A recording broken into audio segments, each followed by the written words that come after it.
Nesse vídeo eu quero fazer um react das falas da nossa representante dos magistrados do trabalho, que é a juíza aposentada Cláudia Márcia de Carvalho Soares. Ela falou aqui, né, sobre os penduricalhos. Ela tentou mostrar ali que a realidade dos juízes não é bem essa que a imprensa está colocando ali, né, que eles têm muitos benefícios, que eles têm ali uma vida de marajá, e foi muito polêmica, né, a fala dela. Eu acho que ela errou aqui em muitas coisas e eu vou fazer uma análise muito sincera e eu vou mostrar um trecho aqui, gente, que eu encontrei no UOL. Por quê?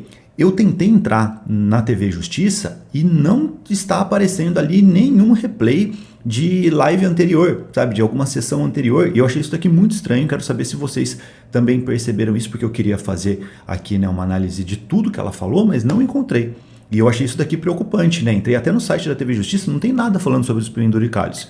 Então, eu acho que isso aqui não deixa as coisas muito claras, né, para todo mundo, para a população em geral, e quero saber se você encontrou esse problema também, se você tentou procurar. Mas vamos lá, eu vou pegar esse trecho aqui e tentar analisar os principais pontos que ela fala. Vamos começar. As condições remuneratórias indiretas da magistratura são diferentes entre si. Que pagamentos são esses? Juiz de primeiro grau não tem carro, paga do seu próprio bolso o combustível, o carro financiado, enfim, não tem apartamento funcional, não tem plano de saúde, não tem refeitório, não tem água e não tem café, ministro Dino. No primeiro grau não tem. Ó, aqui, gente, é uma coisa que não faz sentido o que ela está falando na minha visão. É claro que a gente tem que entender o papel dela aqui, né? Aqui ela está como defensora da classe dos magistrados, né? Como advogada ali, ela tem o papel de defender, só que eu acho que ela usou aqui alguns exemplos bem toscos, na minha visão, né? Que acabam até queimando o filme dos magistrados em geral perante a sociedade. Mas o que ela disse aqui tem um ar de verdade, sim, ó. As condições ali do primeiro grau são bem diferentes das condições que os juízes têm no segundo grau, e também, principalmente ali, né, quando vai para ministro. Então, gente, pô, é absurda a quantidade de benefícios que eles têm, né? Isso daqui acho que é bem claro de perceber. Principalmente ali em relação aos ministros, cara, eles têm muita coisa, é um absurdo. Mas os desembargadores têm também, tá? Tem uma diferença bem grande ali. Tanto que a gente tem, gente, né, há muito tempo, uma guerra que às vezes não declarada entre juízes, principalmente ali, ó, substitutos e desembargadores. Quem é do TRT São Paulo sabe do que eu tô falando, né? E uma guerra, na minha visão, até justificada. Porque a condição dos juízes, principalmente ali quando você é juiz substituto, elas são muito diferentes das condições ali de um desembargador. Tem muito mais trabalho e uma estrutura muito mais fraca. Então a gente sempre teve aqui também uma briga muito forte entre juízes substitutos, principalmente, e desembargadores ali dentro de cada tribunal, por causa dessas diferenças, né? Mas, sinceramente, o exemplo que ela deu aqui, né, falando que juiz não tem café, não tem carro, cara, isso daqui, sinceramente, gente, a remuneração do juiz é muito alta, né? Não dá para usar isso daqui como argumento para tentar justificar ali penduricalho. Inclusive, né, eu achei aqui, ó, uma notícia falando dessa juíza, que em um único mês, e pelo jeito aqui ela confirmou, porque ela até respondeu depois, o pessoal aqui, no caso é da Jovem Pan, que eu achei, tá? Eu sei que vai ter muita gente falando, da Jovem Pan, mas foi o primeiro que eu achei aqui com informações mais claras, né? Em um único mês, dezembro passado, ela recebeu R$ 128.218. Então, pô, sabe? Fica um negócio meio estranho, né? Claro que ela tá no papel aqui de advogada, né? Mas é um absurdo, né? Cara, isso daqui, ó, sinceramente, gente, um juiz que quer ganhar aqui 100 pau por mês, cara, não tinha que estar na magistratura, ele tinha que sair e procurar alguma atividade privada. Isso daqui não faz sentido, né? E isso daqui, gente, é comum, infelizmente, tá? É mais comum nas justiças estaduais, no final das contas. Normalmente a justiça federal tem um pouco mais de critério nesse tipo de coisa, mas acontece também. Aí depois ela até justifica, né? Falando que tinha ali, ó, naturezas distintas, né, esse montante, tinha o salário regular, 13º e passivos administrativos. Os juízes, cara, tem muitas ações, né, que as associações entraram ali e que eles vão pagando, às vezes uma parcela por ano, eles vão pagando de tempos em tempos, e aí tem uma remuneração que o juiz ganha assim, 130, às vezes até bem mais do que isso. E isso daqui é mais comum nos TJs, e isso daqui, na minha visão, é um absurdo, cara. Não tem justificativa para isso, gente. Sério, isso daqui é algo que tem que acabar. Porque isso que deixa o judiciário tão pesado ali na parte dos magistrados. Porque, sinceramente, né, a remuneração de juiz não é baixa, gente. Ela até fala como se fosse baixa aqui em algum momento. Então vamos continuar para dar uma olhada. Mas o primeiro aqui, ó, nessa parte que ela fala, realmente tem uma diferença ali bem grande do juiz substituto, que é um juiz que está entrando ali, né, que normalmente tem bem mais trabalho, ele tem ali uma fiscalização maior até do trabalho dele. Depois a gente tem o juiz titular, depois tem o desembargador e depois tem ministros, certo? E quando você vai, né, claro, para esses outros níveis, depende muito de política também, no final das contas, né? Claro que a gente tem aqueles critérios de promoção por antiguidade, merecimento, mas qual que é o merecimento? historicamente, gente, sendo muito sincero aqui, quem está dentro do judiciário sabe do que eu estou falando, o merecimento é mais amizade do que qualquer coisa. Né? Eles tentaram colocar alguns critérios objetivos, mas nunca conseguem.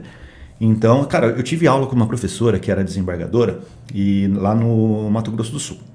E ela foi desembargadora lá do TJ. E ela falava que ela não foi promovida por merecimento porque ela não jogava bola. E é verdade. E é verdade isso. Daqui tem um fundo bem grande de verdade, tá? Mas tem essa diferença assim, né? E juiz normalmente não tem nada desses benefícios, né? De carro, claro, né? Apartamento. Alguns juízes, né? Substitutos há muito tempo atrás não, pouco tempo atrás, eles tinham também a possibilidade de ganhar por localização que eles iam trabalhar. E assim, eles ganhavam diária, gente, era um valor muito alto. Muitos não queriam, na verdade, virar juiz titular porque ganhavam muito com essa substituição, né, como juiz substituto. Né? Hoje em dia isso daqui já está mais controlado, mas tenho certeza que em alguns estados isso daqui continua sendo um valor bem alto. Então tem muita parcela escondida aqui que a população em geral não sabe. Tá? Mas normalmente, é claro, os desembargadores têm mais benefício, eles têm um gabinete, eles têm vários servidores, né? Então eles têm muito menos trabalho. Eu quero falar sobre isso. Alguns desembargadores aqui no final das contas, gente, vão ali uma vez por semana para o gabinete. Muitos não sabem nem o que está acontecendo. Isso aqui acontece, gente. Tem, claro, né, uma grande maioria ali que são pessoas interessadas, que trabalham bastante, que se preocupam, que gerenciam, né? E o juiz tem isso, né? O juiz ele acaba virando um chefe ali, principalmente quando ele vira juiz titular.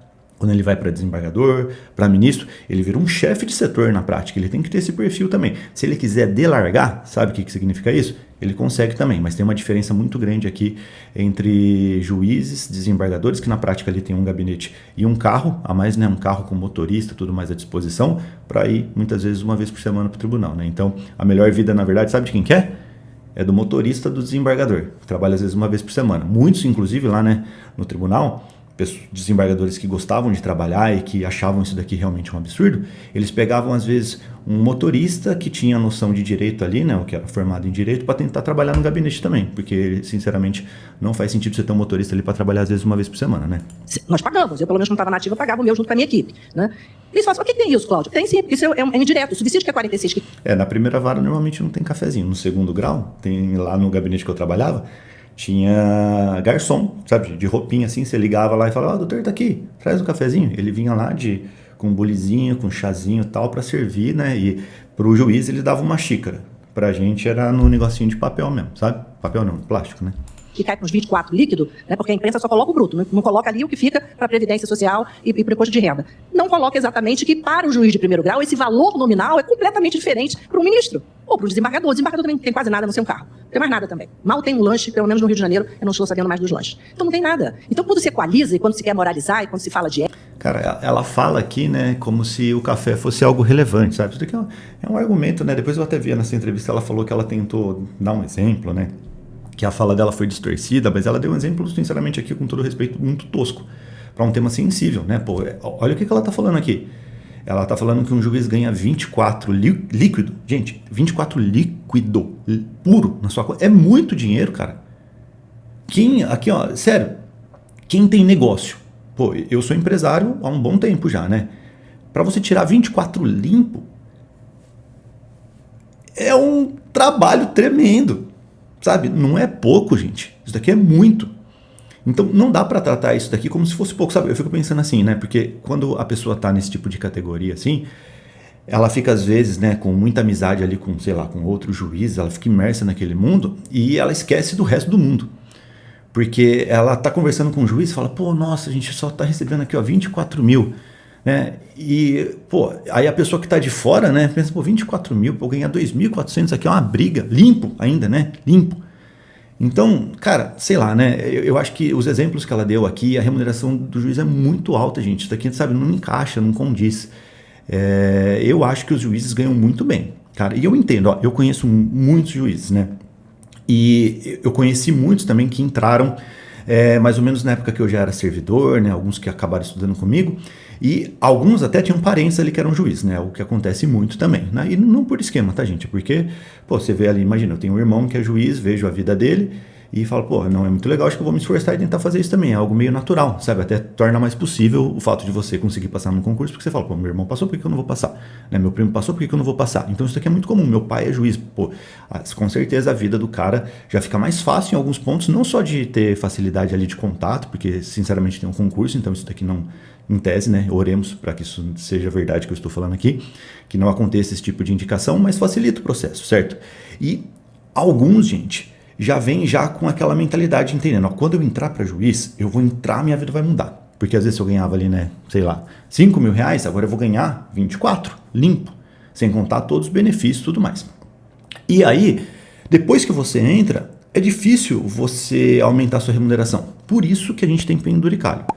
Né? Eu acho que teria que ter um mecanismo aqui, sei lá, para tentar aumentar de forma constante, né? Não sei se daria para dar inflação, por exemplo, no momento atual para juiz, né? Todos os anos, tudo mais. Mas teria que ter um mecanismo para aumentar, porque isso que faz com que eles corram tanto atrás de penduricalho, de parcela administrativa, de criar auxílio, sei lá o quê, porque eles não têm um aumento. E assim, a inflação vai comendo a remuneração da pessoa, né? Imagina só se você entra ganhando ali 24 mil limpo, no exemplo que ela deu, e depois você de 10 anos está ganhando 24 mil, cara, quanto que a inflação já pegou ali do seu salário? Seu padrão de vida vai diminuindo, isso daqui querendo ou não, né? Sendo uma profissão, desanima a pessoa.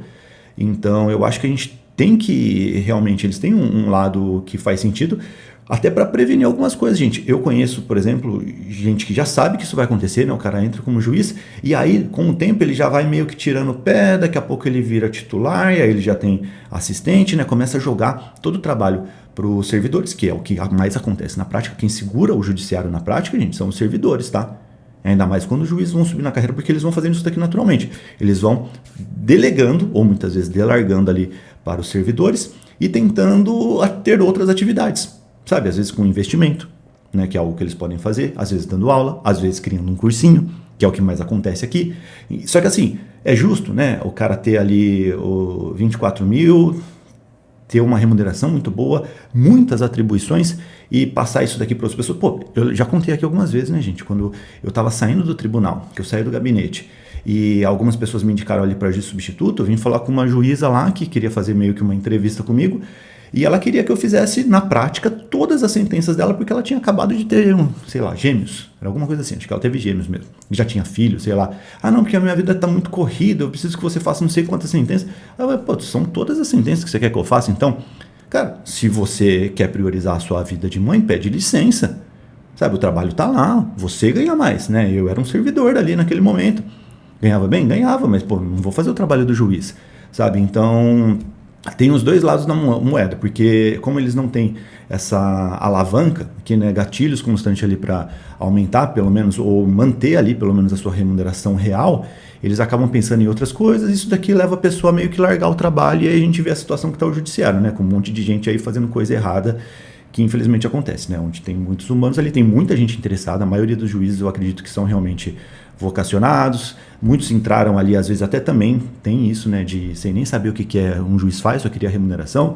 Vamos continuar aqui. Tem que se ver um conjunto da obra, e não apenas o valor de um subsídio. Já que o senhor foi tão corajoso, e foi mesmo, eu elogio o senhor por isso, de ter trazido esse tema à baila, né, que a sua coragem continue para verificar a fixação do valor nominal do subsídio e verificar, inclusive, a questão da remuneração indireta de toda a magistratura. As condições têm que ser efetivamente a mesma para todos, não tem ninguém diferente. Temos uma hierarquia funcional, mas não somos diferentes, os juízes não são diferentes uns dos outros.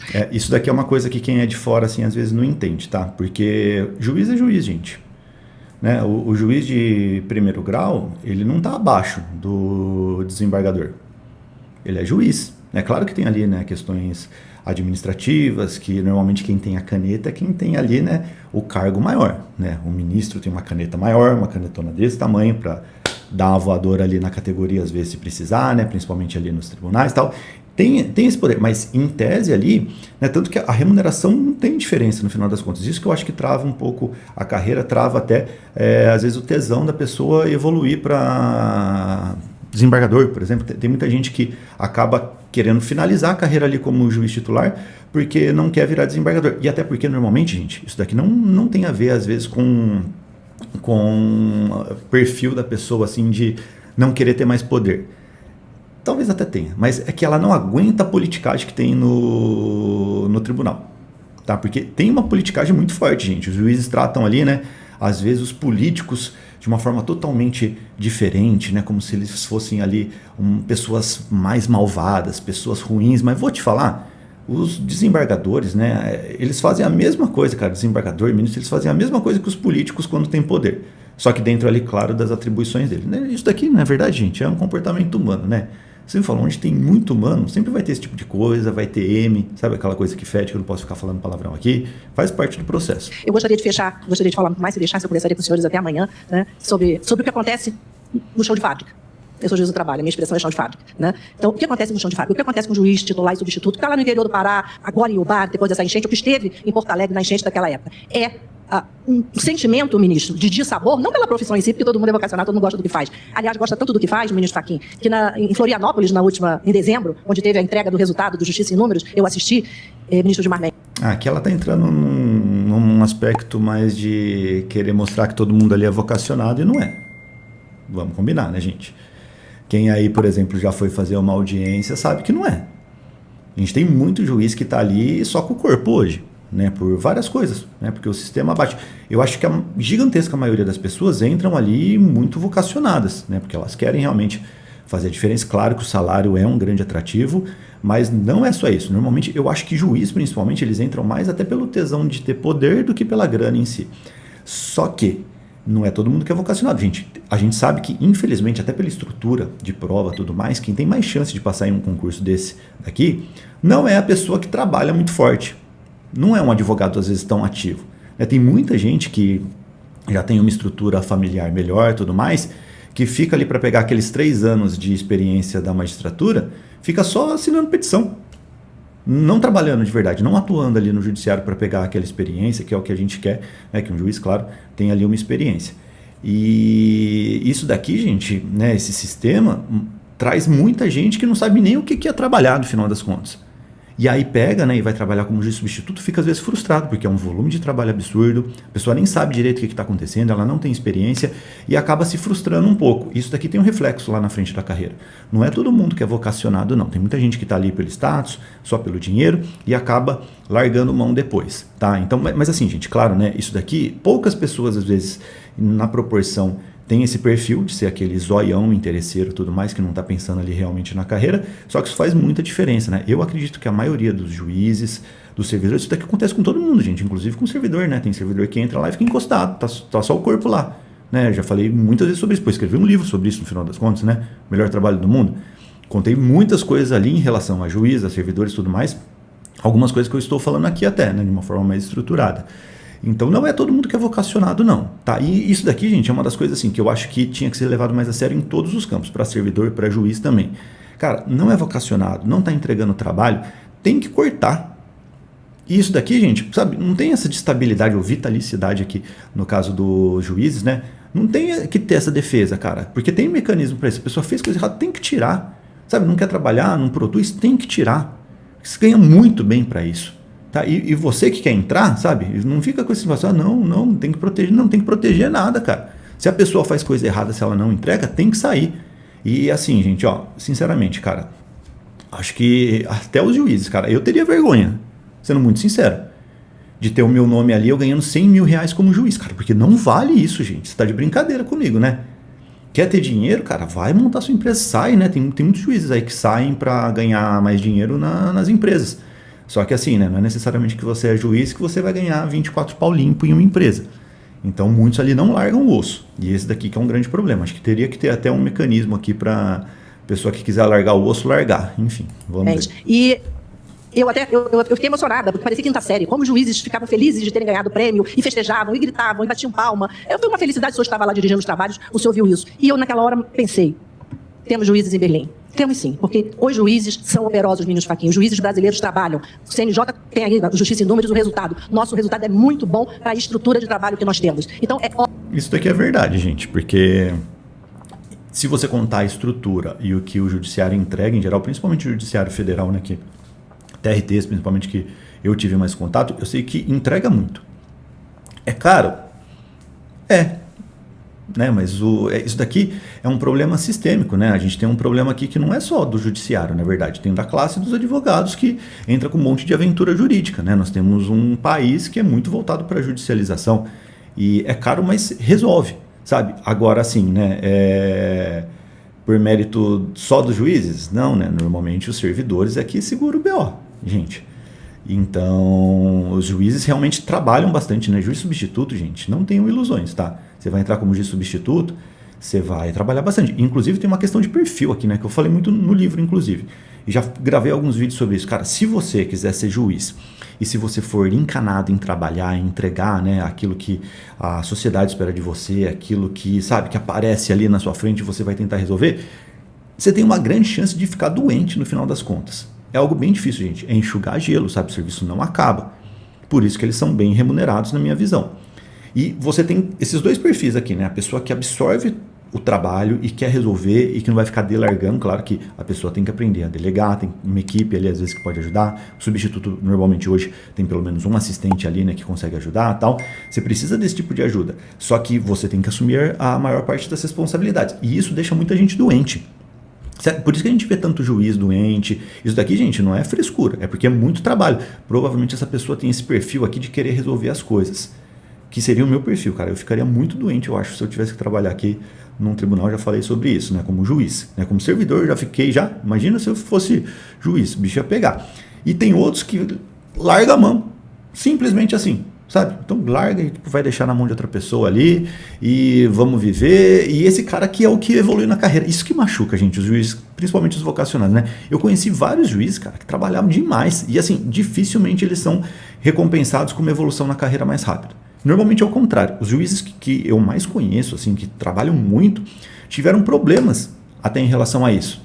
Problema mesmo, assim, sabe? De briga com o corregedor, de processo, de tomar advertência ali, né? Para voltar não, né? Para segurar um pouco mais na carreira ali, né? E essa foi a intenção da punição para esse juiz, porque ele se revoltou com o sistema ali, né? De benefícios e outras coisas mais que só os desembargadores tinham. Então, sinceramente, né? Quem trabalha bem tem essa punição no final das contas, porque não tem tempo de fazer politicagem também, que é o que vai levar você lá para cima, né, no final das contas, na hora da carreira, que a gente sabe como é que funciona, certo? Então não é todo mundo que tem essa vocação não, né, mas vamos ver. Mas a maioria dos servidores e, claro, dos juízes também, eles acabam trabalhando bastante e com o tempo acaba meio que o sistema vai batendo, a pessoa meio que larga um pouco mão, faz parte do processo. Mas tem uns que são zoados também, né? Vamos combinar. Óbvio, é consequência, ministro Dino, receber paulatinamente. Nós não podemos, nós do Poder Judiciário, manter essa ideologia maquiavélica de dividir para dominar. O que eles querem fazer é dividir o Poder Judiciário. Porque até então o único poder que ainda estava, né, equilibrado. Então, como os outros poderes são mais políticos e têm um modus operandi diferenciado. Aqui, ó, eles estão querendo se colocar como melhores do que os políticos. Quando está lá em cima, não é, gente. Sendo muito sincero. O Poder Judiciário está em paz. Está nada, gente. Está nada. Nunca esteve. Né? Sempre teve uma briga ali muito grande entre servidores e juízes. Entre servidores hoje, né? Analistas e técnicos têm uma batalha interna ali, né? De equiparação e tudo mais. Juiz substituto, juiz titular, desembargador. Cara, quando a gente começa a brincar com essas coisas aqui de poder, começa a vir briga. Não tem jeito, tá? Então não vem com esse papo que, não, tá tudo mil maravilhas, tá? Talvez tenha menos briga declarada ali, né, do que no legislativo, né, claro, executivo, porque tem outras coisas ali muito piores, obscuras, mais pessoas também participando, né? Aqui ainda tem aquele filtro ali, querendo ou não, do concurso, mas não é essa maravilha toda não, tá? E tem uma divisão muito grande ali de interesses e tudo mais, né? E sempre teve, sempre vai ter, na minha visão, né? O sistema faz esse tipo de coisa. Por exemplo, até dentro dos gabinetes, né? Eu sempre falei sobre isso, cara. A gente tem ali dentro de um mesmo gabinete CJ3, CJ2, FC5, que são verbas diferentes com remuneração diferente. E assim, a CJ às vezes é 4, 5, 6 vezes maior do que a FC. Como é que você vai equilibrar isso daqui em termos de trabalho, sabe? Vai ficar injusto. Isso daqui parece que é esse dividir para conquistar, né? Você faz a galera meio que brigar, sempre tem alguém ali que vai mandar, e eles fazem isso daqui de propósito, eu acho, inclusive dentro do judiciário, viu? Do nosso Poder Judiciário, vem um discurso agora de dividir. Então, nos dividiu no aspecto previdenciário, porque cada um tem um regime previdenciário. Isso é péssimo, ministro Dino, para toda a magistratura. Isso é muito ruim. E tem agora a questão do subsídio. Isso sem falar nos aposentados, nos magistrados aposentados. Não é possível, ministro Fachin, um juiz aposentado depois de 30, 40 anos de carreira, receber metade do que ganha um juiz substituto, por conta desse complexo remuneratório. Não é possível. Aqui já é outra discussão, né, que eu não vou nem falar sobre isso, de aposentadoria e tal, mas aqui, claro, né, gente, lembrando que ela está defendendo os interesses da categoria dela. Ela está aqui como representante ali dos juízes, então é claro que ela está como advogada, e a advogada às vezes faz uns argumentos forçados, só que assim, né, pô, isso daqui é algo que tem um impacto muito grande na sociedade, né, é um tema muito relevante hoje, penduricalho, que é um absurdo, tem que cortar. Cara, não é viável, gente, um juiz ganhar aqui acima do teto, cara, isso daqui é injusto, totalmente injusto, acho que a população inteira vai concordar comigo. As únicas pessoas que não vão concordar comigo, na verdade, são os juízes que recebem isso, que não faz sentido. Não é proporcional. Ainda mais quando vai subindo na carreira, eu sei que aumenta as responsabilidades, né? Aumentam as responsabilidades ali, só que não é proporcional, cara. Né? Se você quiser ganhar uma grana mais alta, sai e vai fazer outra coisa, vai empreender, vai advogar, você vai ver. É tão fácil assim? Não é, porque senão muitos ali largariam. E não é. O que muitos tentam fazer, né, que eu acho que é errado também, é continuar segurando o osso ali, né? Larga o serviço público, né? Só fica ali assinando, ou deixa com o assistente, né? O token. Vocês entenderam, né? E vai lá fazer seus corres de outras coisas. Aí quando der certo, que é o que muitos coaches aí, né? Que eram juízes fizeram. Larga a mão, porque não dá, cara. Para você ter um trabalho sério ali no judiciário, você não consegue fazer outra coisa, gente. É dedicação exclusiva. Não dá, é inviável. É inviável, cara. Eu sei, por isso que eu tive que escolher, por exemplo, sabe, qual caminho que eu queria seguir. Que naquele momento eu estava bem encaminhado ali se eu quisesse ser, né, juiz, mas eu sabia que, pô, se eu fizer isso eu não vou conseguir fazer isso. Então, se você quiser ganhar grana, sai, vai fazer outra coisa. Se você é uma pessoa vocacionada, gosta muito do que faz e para você ali, pô, o teto da remuneração do serviço público tá lindo, beleza, eu acho que tá justo, sabe?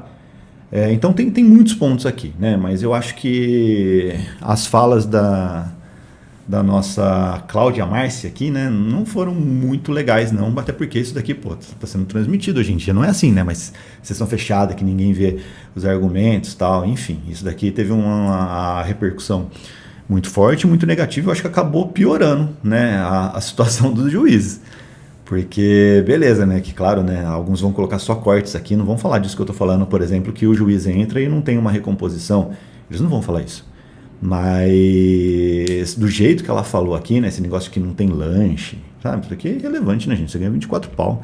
Ah, nossa, não tem carro. Pô, eu também nunca tive carro, né, nem minha empresa aqui vai pagar carro pra mim, entendeu? Então por que o juiz ia ter que ter carro, cara? Sinceramente, ó, imagina só, o gasto que é, o absurdo que é um desembargador comum, né, que não é representante do órgão ali, tem um Fusion. Na época que eu trabalhava lá, pô, já tem um tempo já, um Fusion, sabe? Um carro de luxo. Afinal das contas, a gente teve um escândalo lá do TST comprando Lexus. Cara, carro caríssimo, assim, para ir uma vez por semana, às vezes, pro gabinete.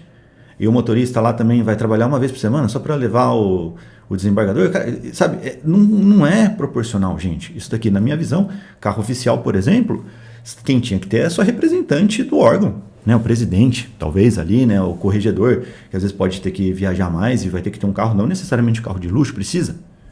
Fala sério, né, gente? Pelo amor de Deus. Então, menos, né, menos. Eu acho que a gente tem que entender também a situação do país em geral e tem que escolher, sabe? Se você quiser ganhar grana, vai fazer outra coisa. Faz parte do processo.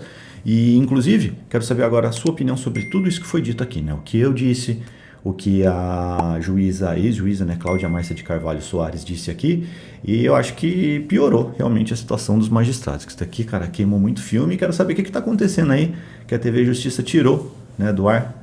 Nunca vi isso, cara, sempre deixavam o banco ali de lives, né, de sessões gravadas anteriormente.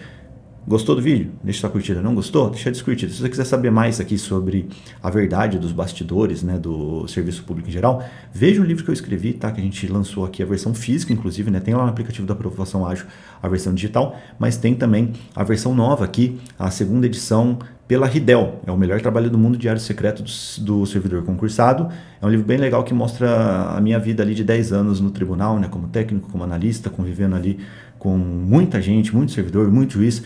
Vai ajudar bastante vocês aqui na vida após aprovação. Fechado? Um abraço, a gente se vê em breve. Se você não gostou, também deixa a descurtida. E claro, siga o Bitolei em todas as redes sociais. Estamos com uma Aprovação Ágil lá no X. E também baixe o aplicativo da Aprovação Ágil, que é lá que a transformação acontece se você quiser virar um servidor concursado. Fechado? Valeu, gente. Um abraço, a gente se vê em breve. Tchau, tchau.